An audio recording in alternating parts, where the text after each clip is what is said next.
E hoje ele vai estar aqui compartilhando a palavra. Fica à vontade, meu. A paz do Senhor Jesus, irmãos. Amém. Vou pedir para o meu parceiro de pregação me ajudar, que é o meu filho, aquele bonito ali é o meu filho, tá?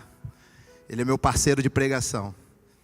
Eu vou pedir então para ele me dar uma ajuda. Eu quero pedir já que você abra sua Bíblia em Mateus capítulo de número 8.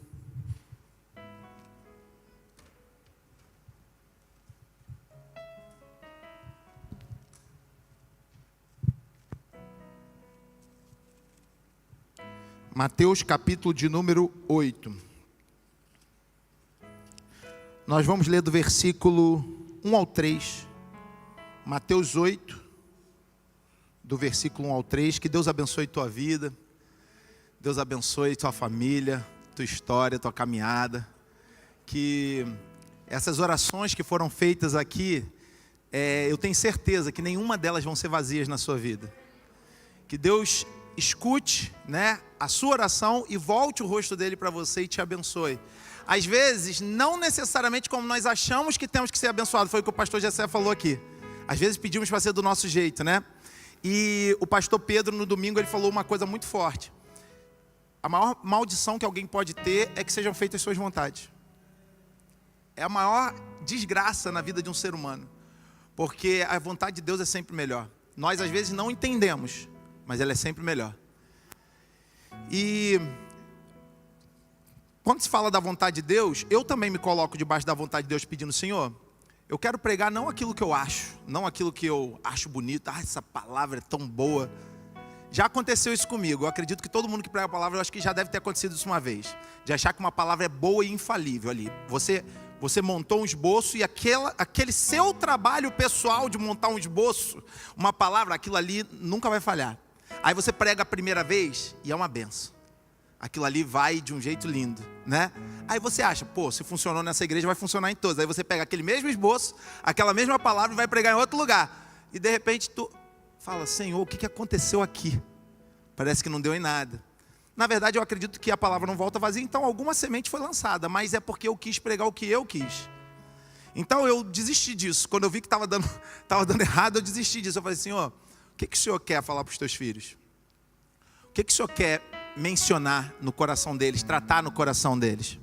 E eu não tenho dúvidas de que Deus quer falar contigo hoje. E esse texto é um texto que a gente passa por cima dele várias vezes. Mas eu queria que você olhasse para esse texto com uma ótica muito especial. Tem aqui alguns ensinamentos de Deus para você, do Espírito Santo para você, que eu quero raciocinar, refletir, extrair aqui junto com vocês, ok? Mateus capítulo de número 8, do versículo 1 ao 3, diz assim: E descendo ele do monte, ele quem? Jesus. E descendo ele do monte, seguiu-o uma grande multidão. Um leproso, aproximando-se, adorou-o de joelhos e disse: Senhor, se quiseres, podes purificar-me. Jesus estendeu a mão, tocou nele e disse: Quero, seja purificado. Imediatamente ele foi purificado da lepra. Imediatamente ele foi purificado da lepra. Nós lemos esse texto várias vezes. Eu tenho certeza que você já ouviu falar sobre esse leproso, sobre essa cura, sobre mais um dos grandes milagres de Jesus. Mas eu lembro que uma vez eu estava lendo um livro, e eu super indico esse livro. O nome é Simplesmente Como Jesus, de Max Lucado. Alguém já leu esse livro? Esse livro é maravilhoso. Eu chorava, eu era do Rio de Janeiro, trabalhava a alguns quilômetros da minha casa, tinha que pegar um trem lotado. E eu lembro que às vezes eu estava lá no meio do trem, igual uma sardinha em lata, lendo aquele livro, e eu chorava no meio de todo mundo. Eu ficava assim, escondendo a cara com o livro, porque era emocionante. E eu lembro que teve um momento desse livro, em que o autor começou a imaginar como é que podia ter sido a vida desse cara. E eu achei aquilo tão lindo, porque a gente não para refletir. A gente lê. Legal, um cara era leproso e foi curado, show de bola, acabou. Tá tudo certo. A gente não para pensar tudo que ele passou até ser curado. Aí quando nós sentimos a nossa dor, parece que a gente detalha tudo, A nossa dor Nós detalhamos tudo. Mas a dor de alguém que estava leproso, a gente nem liga. Não, era um cara leproso, Jesus curou lá, está tudo certo. Mas eu queria refletir um pouquinho sobre o que esse cara deve ter passado. Ele não nasceu leproso. Ele não nasceu, ele um dia ficou leproso. E a Bíblia não fala o que ele viveu de fato, a Bíblia não narra. Então tudo que eu for falar é coisa da nossa cabeça, não tem como ter certeza. Mas provavelmente era o que as pessoas daquela época que ficavam leprosas viviam. Baseado no que acontecia, na cultura, naquilo que acontecia na época, dá para imaginar o que esse cara sofreu. Sabe por quê? Tinha uma lei que estava dentro dos termos da lei de Moisés, que dizia: o dia que alguém tiver dúvida se está leproso, deve ir ao sacerdote. A pessoa que na época era competente para identificar uma lepra não era um médico, era o sacerdote. E o sacerdote olharia, avaliaria, seria instruído também por Deus e diria: não está leproso ou está leproso. Se o sacerdote, por algum motivo, não tivesse ali a convicção, ele mandaria aquele cara ficar isolado, e depois de um tempo, ele voltaria e avaliaria novamente. Se aquela mancha, ou aquela parte que estava aparentemente leprosa, progredisse, ele seria considerado leproso. Se não, era só uma mancha na pele, né? Só que era terrível quando o cara era considerado leproso. Porque a Bíblia diz que o sacerdote pegava o seu manto, a sua roupa, escondia o seu próprio rosto e gritava: imundo! E aquele cara não tinha nem o direito de voltar para despedir da família. Dali mesmo, as pessoas ao redor já pegavam numa pedrinha, se ele se aproximar eu acerto na cara dele. E ele dali mesmo já ia: por favor, não taca a pedra não, estou indo embora. Não faça nada não, dali mesmo ele já sumia. Para onde ele ia, Rodrigo? Ele ia achar algum lugar para morar, uma caverna, Ninguém estava nem aí para onde ele ia. Só queriam que ele saísse de perto para ninguém pegar a doença dele. E aí de repente esse cara, sabe onde ele ia parar? Em uma caverna qualquer, com um monte de outros leprosos. E ele ia chegar naquela caverna, tipo assim, ainda bonzinho, porque ele só está com uma manchinha na mão. Ele ia chegar bonzinho, mas na caverna ele já ia ver o que ia acontecer com ele. Gente sem orelha, gente sem nariz, pessoas sem pedaço do corpo, alguns já até morto, putrefando em vida. Era isso que esse cara ia ver. Agora, pensa comigo. Não sei que idade ele tinha. Imagina que numa fase da vida dele, ele foi uma criança normal, foi um adolescente normal, um jovem normal. Um dia ele se apaixonou, ele casou com alguém. Desse casamento veio o primeiro filho, veio o segundo filho, o terceiro filho. Ele tinha lá uma terra, ele plantava, ele colhia, ele tinha uma vida boa, ele tinha amigos, ele se juntava na sinagoga aos sábados, e os líderes religiosos abraçavam ele, diziam: sejam bem-vindos, senta aqui. Abriam a lei, abriam a palavra de Deus, ensinavam para ele a respeito do Deus bondoso de Israel. E aquele camarada tinha uma vida boa. Só que já parou para pensar que um dia, de repente, esse cara viu uma mancha na mão. Aí ele pensou assim: coisa da minha cabeça, isso é doideira. Na semana seguinte a mancha estava um pouco maior e ele não sentia do tato naquele local. E aí de repente ele falou assim: não pode ser. Não pode ser. Escondia a mão da esposa, escondia a mão dos filhos, falava com os filhos assim, já uma semana fazendo isso, tentando esconder o que não tinha como esconder. Um dia, sei lá, ele se machucou e nem sentiu, sangrou a mão. E de repente ele falou assim: não dá nem mais para esconder, agora tem até sangue, agora eu estou me machucando e não estou nem sentindo. Ele falou: tem que ir ao sacerdote. Quando ele vai ao sacerdote, ele já vai enfrentando o primeiro problema dele. Todos nós enfrentamos problemas. Às vezes a gente só não percebe o do outro, mas todos nós enfrentamos problemas. E esse cara começou a enfrentar o primeiro problema dele. Sabe o que é? Medo do que poderia ainda ser. Medo do que ainda poderia ser. E a Bíblia fala que até quando você tiver uma situação que indique um mal, você não precisa temer. O Salmo 112, versículo 7 diz assim: o justo não temerá a má notícia, seu coração está firme e confiante no Senhor. Mas Rodrigo, Ok, eu estou firme e confiante, mas e se a coisa se concretizar? E se aquele temor se concretizar, como foi o caso desse cara? Ele foi ao sacerdote. Ele chegou no sacerdote e falou assim: eu quero mostrar uma coisa para o senhor. O sacerdote já... Primeira coisa que alguém que acha que a pessoa está leprosa faz: um passo para trás. Calma aí, fica aí. Você já é um lixo. O camarada leproso já é um lixo antes de ser constatado que é um lixo. E aí de repente ele vira e fala assim: deixa eu olhar isso aí.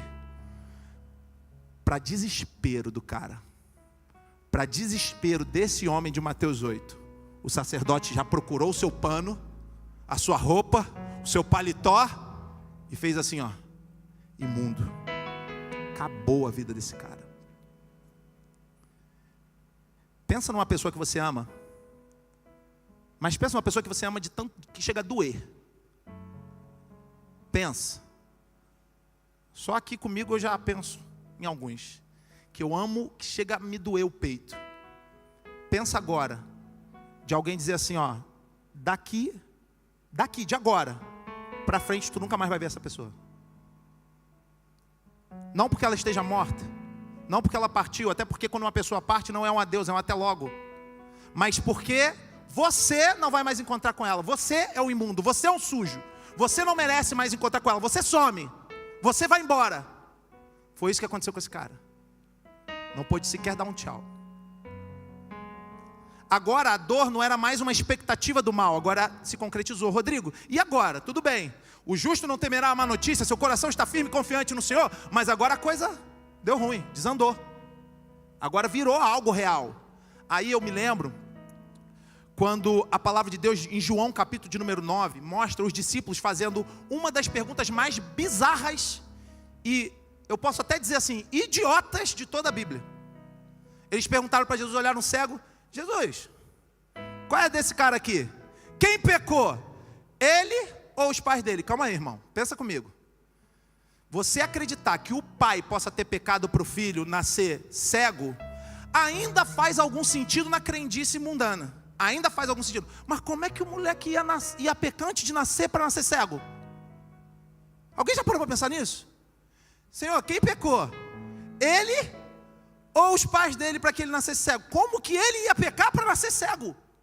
Só se a gente começasse a pregar reencarnação. Ele pregou em outra vida e nasceu cego. Porque não tem como alguém pecar para já nascer pagando pelos pecados. Pecar antes de viver. Então foi uma pergunta bizarra, muito estranha. Jesus respirou fundo e falou assim: calma. Ele não pecou, nem os pais dele. Isso aqui é para que a glória de Deus se manifeste nessa enfermidade. Então, Rodrigo, e se a coisa se concretizar? E se o mal se concretizar? Se uma coisa ruim acontecer na minha vida? Eu quero que você saiba que Deus não projeta o mal para você. Eu vou repetir isso para ficar bem claro para você. Deus não projeta o mal para você, mas Ele é especialista em glorificar o nome dEle e te fazer bem quando o mal acontece na sua vida. Ele é especialista em transformar a maldição em bênção. Ele é especialista em fazer com que todas as coisas contribuam para o bem daqueles que amam o Senhor.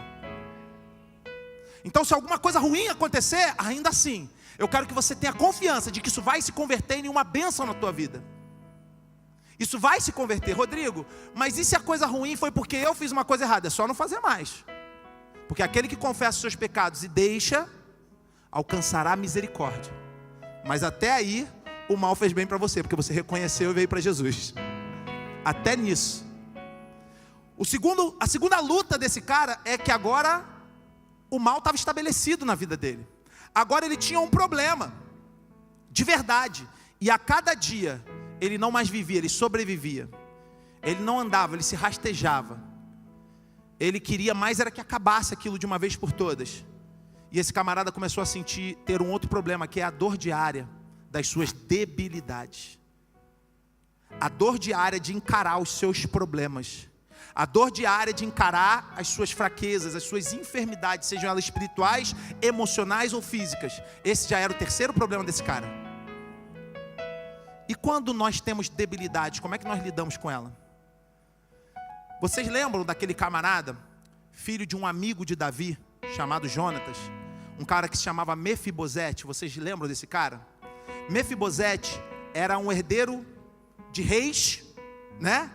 Mas que num determinado momento a vida dele virou uma desgraça. Ele ainda pequeno caiu, se tornou aleijado. E naquela época, uma doença era tratada como uma maldição espiritual. Eles falavam assim, esse cara está aleijado é porque ele fez alguma coisa de errado. E aí ele ficava tipo leproso, imundo. Ninguém queria ele perto, ninguém queria um aleijado perto. Agora olha que interessante. Ele tinha uma debilidade, concordam? Ele tinha um problema que todo mundo notava, um problema sério, um problema grave. Mas um dia Davi falou assim para ele, o rei Davi virou para ele e falou assim, ó, Mefibosete, a partir de hoje você vai comer todos os dias na minha mesa, na mesa do rei. Agora deixa eu te falar uma coisa que às vezes as pessoas não percebem.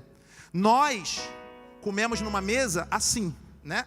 Ó, nós, em 2023, mas 1000 anos antes de Cristo, a mesa ela era baixinha, um palmo do chão, tinha travesseiros para as pessoas se debruçarem, as pessoas se deitavam e comiam assim, ó.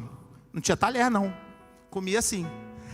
Olha que interessante, quando chegava a hora de jantar, de comer na mesa do rei, não tinha ninguém em pé, todos estavam como Mefibosete.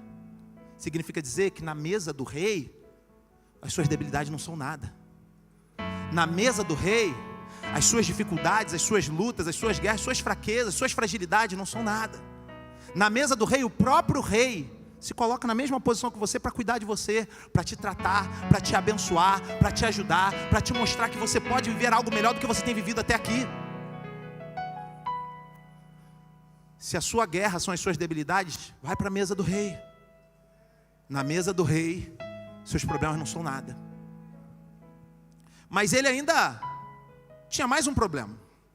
Chegamos a Mateus, capítulo de número 8, que diz que Jesus estava descendo do monte. Jesus estava descendo do monte e quem seguia ele era uma grande multidão. Jesus atraía multidões, como até hoje, né? Nós só nos reunimos aqui por conta de Jesus. Se algum dia a gente começar a pregar, vamos nos reunir aqui pelo Rodrigo, eu tenho certeza que vai esvaziar.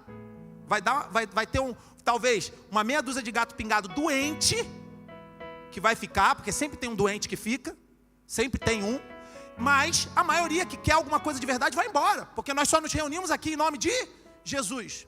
E aí Jesus atraiu uma multidão para o grande sermão do monte, o sermão lá no monte, tá, aquela coisa linda, as bem-aventuranças, né? Buscar primeiro o reino de Deus e a sua justiça, e papapi, uma coisa linda. Agora Jesus vem descendo do monte e vem seguindo uma grande multidão. E aquele cara tinha mais um problema. Ele ouviu dizer que Jesus curava. Ele ouviu dizer que Jesus até ressuscitava mortos.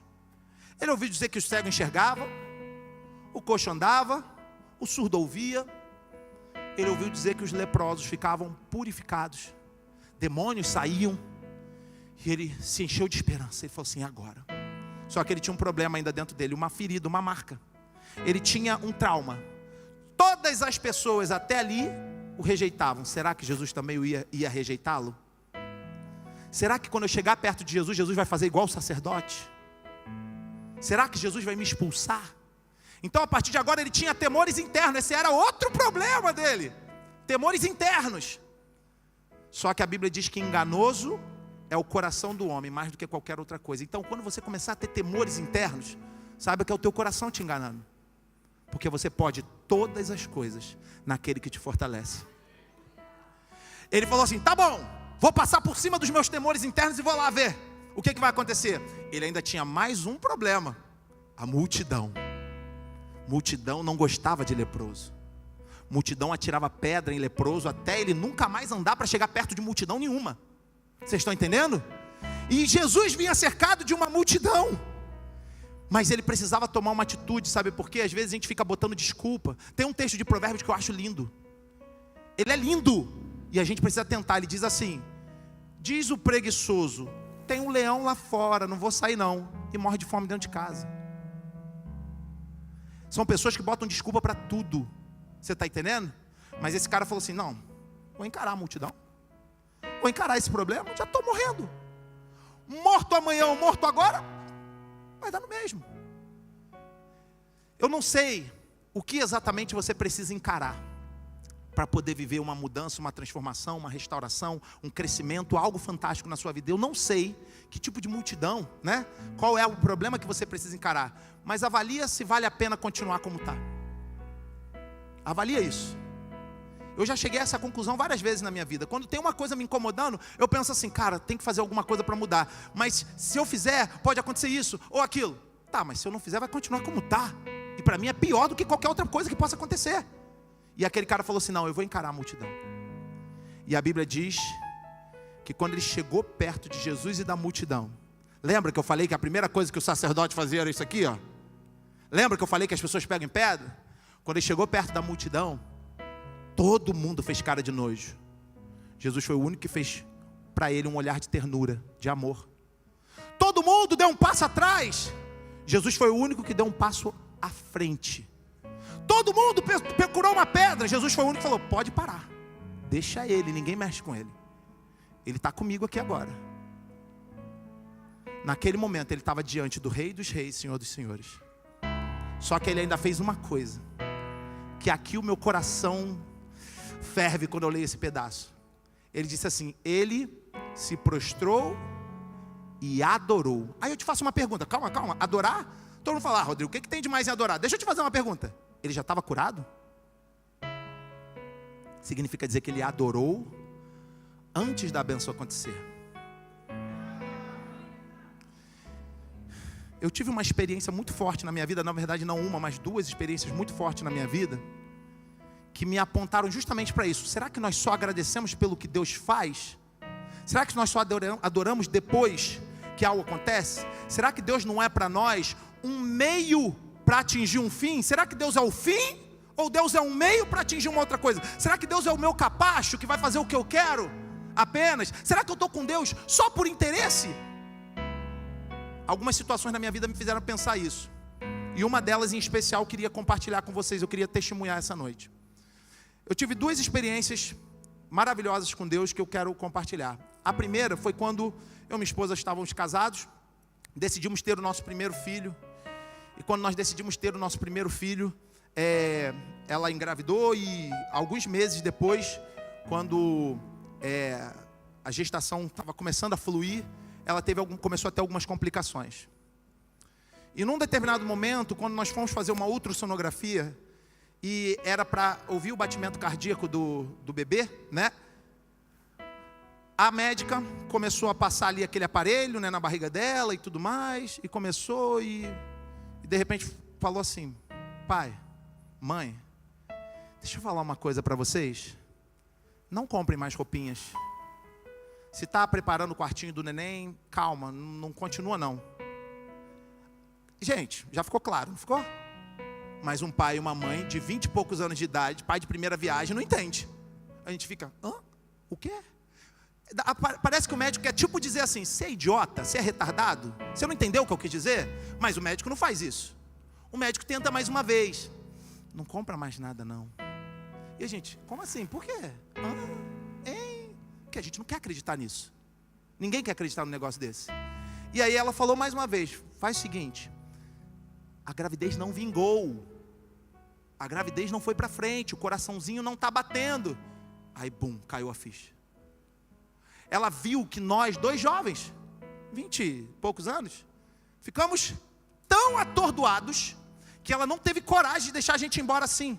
Ela falou assim, vamos fazer o seguinte, não precisa se preocupar ainda.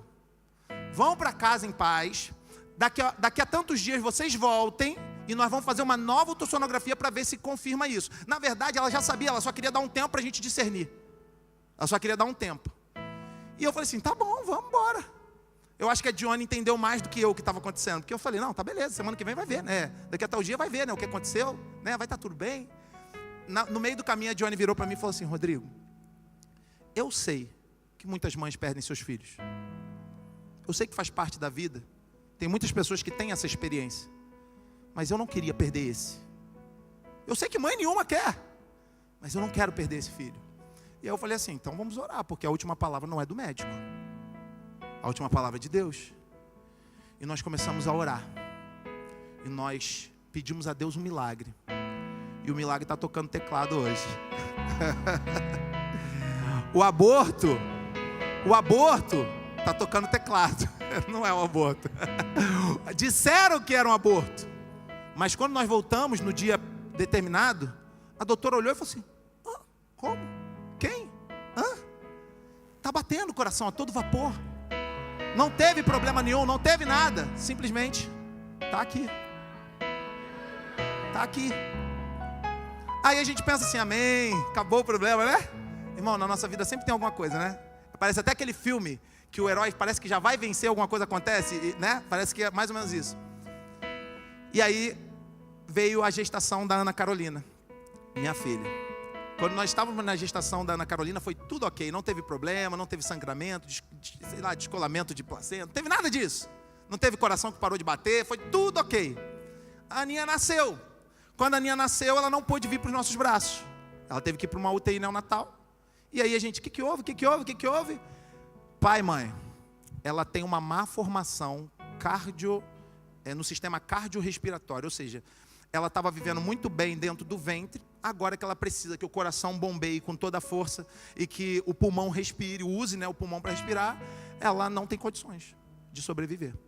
Já deixaram bem claro também, mais uma vez. Já deixaram a história bem clara. Só que a gente não quer entender, irmão. E eu falava assim: tá bom, doutor, eu sei que ela não tem chance, mas qual é a previsão? Isso é muito louco. Qual é a previsão, doutor? Previsão de quê, pai? De que ela melhore. Pai, não tem previsão. Não pense em alta. Foi essa palavra que eu ouvi. Não pense em alta. E aí nós começamos a orar, pedir a Deus. Passou um dia, nós íamos lá na incubadora, depois de fazer aquela asepsia, aquela limpeza, né? Íamos na incubadora, abríamos a incubadora, na UTI neonatal, orávamos por ela: cura, Senhor, cura, Senhor, cura, Senhor. É o que nós queríamos. E aí, de repente, ela não ficava curada. Um dia, 2 dias, 3, 4, 5. Os plantões de médicos, enfermeiros, já tudo conhecia a gente. E aquela situação se perdurava. Teve um dia que aconteceu um fato, que foi meio doido, mas foi importante para o que aconteceu depois. Ela estava há vários dias daquele jeito, entubada, sendo mantida viva por aparelhos, sendo mantida em coma induzido, não sabíamos sequer a cor do olho dela, né? Só sabíamos que esse ali nasceu com cabelo preto, ela nasceu com cabelo amarelo, só isso que a gente sabia. Mas a gente não conseguia ver a cor do olho, porque ninguém também ia chegar e fazer isso, né, na criança, pelo amor de Deus. Mas simplesmente nós não tínhamos a nossa filha ainda, ela estava ali vegetando. Eu peguei o meu dedo mínimo, no momento de insanidade, e botei na mãozinha dela, porque toda criança normalmente segura, né? Eu não sei, eu acho que eu estava meio doido, meio chapado de tristeza, estava naquele momento muito triste. Eu tive uma expectativa de que ela ia fazer o que toda criança faz, e ela simplesmente não fez. A minha mão bateu como se fosse num objeto inanimado. Os meus dedos passaram pelos dedinhos dela, balançando como se fosse uma boneca, que não tinha vida. E parece que ali a minha ficha caiu. Minha filha está vegetando e não viveu até hoje. E eu estou aqui pedindo para Deus manter. E aí eu fui para casa naquele dia um pouco abalado. Entrei num quarto nos fundos, dobrei meu joelho e eu chorei como eu não me lembro de ter chorado nem antes nem depois. Eu chorei de fazer poça no chão de lágrima. E eu não dizia uma palavra, eu só chorava. Num determinado momento, o Espírito Santo é que falou comigo e foi indiscutível. Se eu disser para você que apareceu um clarão, um raio no meu quarto, é mentira. Se eu disser que uma voz estrondosa, mentira, mas foi uma voz estrondosa aqui dentro. Eu ouvi Deus falar comigo. E Deus falou assim: toda vez que você me pediu alguma coisa que eu te dei, você me agradeceu. Me agradeceria se eu não desse? Irmão, aí pensa num homem que chorou mais ainda. Diria que me ama se eu não desse o que você está me pedindo? Eu chorei e eu abri minha boca só para falar uma coisa para Deus: Senhor, eu te amo mais do que a minha própria filha. E se hoje ela morrer, eu amanheço dizendo que eu te amo. Eu amanheço dizendo que eu te amo. No dia seguinte, eu fui para o meu trabalho. A minha esposa foi para a UTI neonatal. E no meu trabalho, estava lá, eu lembro até hoje, eu trabalhava numa loja de roupa social masculina. Eu vendia roupa social, né? E eu estava lá passando pano no chão, esperando o primeiro cliente entrar. O meu gerente falou: Rodrigo, com o telefone na mão: sua esposa. Assim mesmo, ele fez essa cara: sua esposa. Assim mesmo para mim. Pela cara dele eu já fui assim, ó. Como é que é? Peguei o telefone, do outro lado estava Dione chorando, aos soluços. Na hora eu pensei assim, pronto. Aquilo que eu conversei com Deus, Ele já estava me preparando. Ele estava já me mostrando. E na hora eu falei assim, Deus, eu vou cumprir o que eu falei. Eu te amo, falei para Deus. E a Dione, no meio do soluço, falou assim, Rodrigo, você não sabe o que aconteceu. Eu falei assim, o que, mulher? Ela, você não faz ideia do que aconteceu. Eu falei assim, o que aconteceu? Ela disse que quando ela entrou para botar aquela roupa, né, de hospital, para poder entrar na UTI neonatal, os enfermeiros do plantão, que já conheciam a gente, vieram na direção dela, Dione.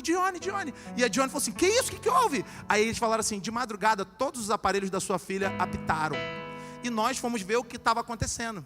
Ela estava com a mãozinha dela, a mesma mão que não segurou o meu dedo. Ela estava com a mão em todos os tubos de sonda, ela arrancou tudo. Ela arrancou tudo, não foi ela, foi Deus. E todas as taxas dela de batimento cardíaco, de respiração, de oxigenação, estavam tudo normais. E os médicos ainda viraram para mim e falaram assim, nós não podemos liberar ela porque não sabemos o que aconteceu. Porque ainda que ela esteja aparentemente bem, nós achamos que ela vai ter sequela pro resto da vida. E eu falei assim, doutor, quanto tempo precisa observar? Pelo menos mais 48 horas. Eu falei assim, ok, observa ela 48 horas, mas minha filha está curada. No final de 48 horas nós trouxemos ela e está aqui, mais um milagre, sem sequela, sem problema nenhum.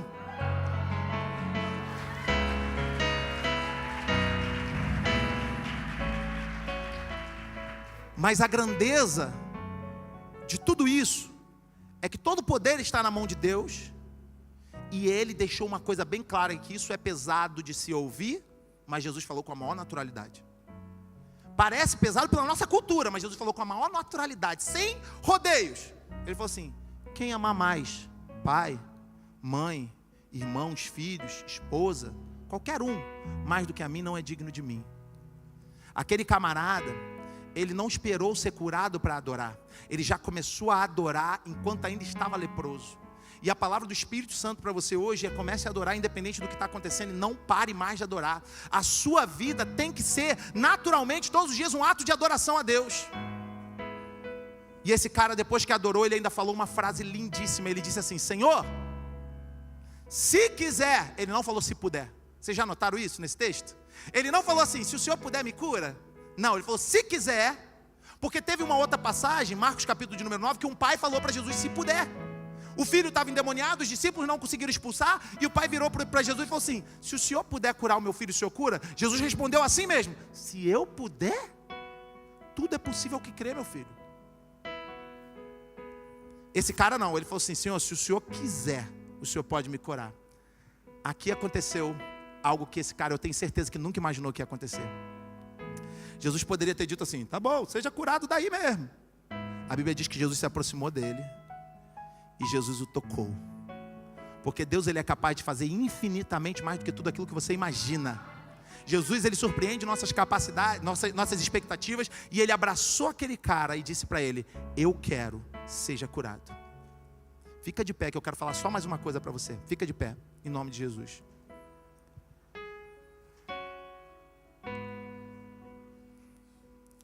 A Bíblia tem um versículo que diz assim, vocês pedem e não recebem, porque pedem mal. Pedem para gastar nos vossos próprios deleites. Mas aquele camarada, quando falou assim, Senhor, se quiseres pode me curar, e Jesus disse, eu quero, é porque o querer do cara estava alinhado com o querer de Deus. Naquele momento ele se sintonizou com Jesus Cristo, ele entrou em sintonia com o Espírito Santo, com o reino de Deus, e o querer de um era o querer do outro.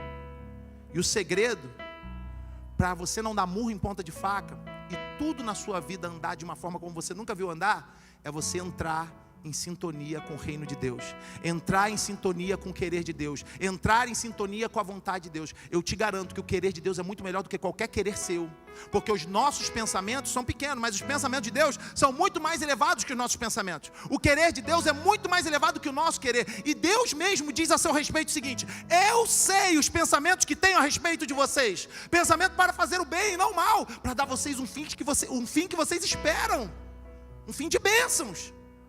Mas você precisa, assim como esse camarada, se alinhar com o querer de Deus. E quando você se alinha com o querer de Deus, o que você vai ouvir é o mesmo que esse cara ouviu. Jesus vai dizer para você, eu quero te abençoar, Eu quero te restaurar. Eu quero cuidar de você, da sua família. Eu quero te ajudar a reescrever uma nova história. Eu quero tratar também do seu passado, mas eu quero te abençoar no presente, escrever um futuro para você. Eu quero te usar. Eu quero que você seja luz. Eu quero que você seja sal. Eu quero que você seja uma bênção. Eu não quero que você morra como nada, mas que você faça diferença nesse tempo. Eu quero. Deus tem um eu quero para você. Agora alinhe-se com o coração de Deus. E eu quero fazer uma oração por você. Eu quero fazer uma oração pela sua vida. Não precisa hoje sair do seu lugar. Eu gosto muito quando as pessoas vêm aqui e os pastores intercedem. Eu amo isso, mas tem dia que é uma coisa muito particular entre você e Deus. E eu quero que agora seja isso, seja algo particular entre você e Deus. Eu quero que você coloque diante de Deus se de fato a sua vida está alinhada com a dele. Se de fato o seu querer está alinhado com o dele. Se não tiver, alinha. Ele é o padrão, não é ele que vai sair do eixo dele para ir para o seu. Não é ele que vai se alinhar com você, é você que vai se alinhar com ele. E quando você se alinhar com ele, você vai ouvir, eu quero também. Amém? Deus, muito obrigado, Pai, por essa noite. Obrigado pelos teus filhos e filhas. Obrigado pelo teu povo que se reúne aqui nesse lugar. Obrigado pela tua bênção, pela tua graça, pelo teu poder. Obrigado, Deus, porque a tua palavra nos ensinou e o teu Espírito nos tratou. E agora eu quero pedir, ó Pai amado, que o Senhor nos ajude a vencer nossas lutas, nossas guerras através da Tua palavra. Que nós possamos Te adorar, mesmo em meio ao caos, mesmo com os problemas ainda acontecendo na nossa vida. Que nós possamos ter a certeza de que o Senhor é Deus do impossível. E não perguntar se o Senhor pode, mas apenas declarar que o Senhor sim pode. Deus Todo-Poderoso, mas acima de tudo nós queremos pedir para que o Senhor nos alinhe com o Teu reino, nos alinhe com a Tua vontade, nos alinhe com o Teu querer, para que possamos viver uma vida digna de filhos e filhas do Rei dos Reis, Senhor dos Senhores. Abençoa, Pai, todo o Teu povo, em nome de Jesus. Amém. Glória a Deus.